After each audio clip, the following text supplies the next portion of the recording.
Now, President-elect William Ruto says he won the August 9th presidential election fair and square. Ruto alleged what he described as an attempted coup at the National Tallying Center to overturn or deny him victory.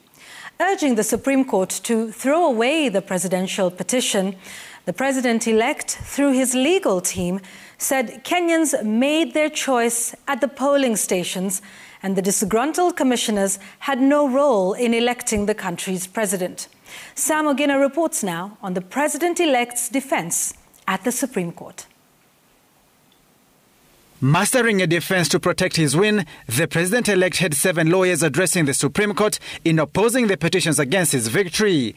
Ruto steadfast that he won the contested presidential election. The first respondent won these elections fair and square. You've had the submissions and the evidence that has been presented by the midwife, IEBC, and they have made it absolutely clear that this election was conducted in accordance with the Constitution. It was computed in accordance with the Constitution, and they have a very clear winner as to who obtained the highest number of votes and made all the requirements. As they urged the Supreme Court to disregard the Odinga petition, Ruto's defense team went biblical, inviting the apex court to invoke Solomonic ruling. And so by the petitioner coming to tell you here, if you don't give me the baby, slice the baby into 2, you already know whose baby the victory of 2022 presidential election is. I urge the court to give the baby to the legitimate and lawful father, who is Honorable William Samoei Ruto. The president-elect alleged interference that involved the National Security Advisory Council members and collusion of the 4 dissenting IEBC commissioners in an attempt to overturn the will of the people. It is our view that those events alone constitute nothing but an attempt to establish a government unconstitutionally, contrary to Article 3.2 of the Constitution.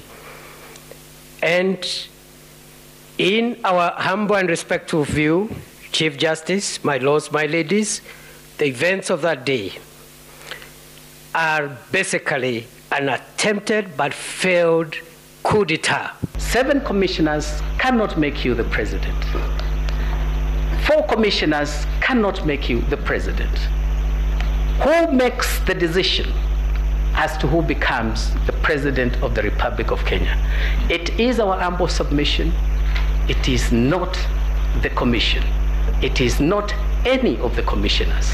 It is the electorate. And this is a country I always have thought is a country of hope and opportunity. Hope and opportunity for each and every Kenyan. A shout from humble origin ought to aspire one day to be a Chief Justice of this country. A child of very humble origin ought to aspire to be a top surgeon in this country. I say all this because, in all fairness, unless we show hope and opportunity to all, then we'll be missing an important aspect of our growth. Ruto punched holes at the NSAC members' defense that their bombers meeting with IEBC commissioners was security-related. The president-elect said, as a member of the Security Council, no such decision had been sanctioned and the move was to hijack the electoral process. The commissioners at Serena Hotel opened by saying, we've conducted a very good election. It's only gone bad towards the end. You will ask yourselves, does somebody disown results which he doesn't know? Do you believe these commissioners did not know what the outcome has been? We submit they knew the result, and that is why they were disowning it. Those heads of very sensitive institutions walked into a plenary of the IBC to fast-track the declaration of result. Even that in itself is illegal and unconstitutional. For how long are we going to allow our political class to advance self-interest,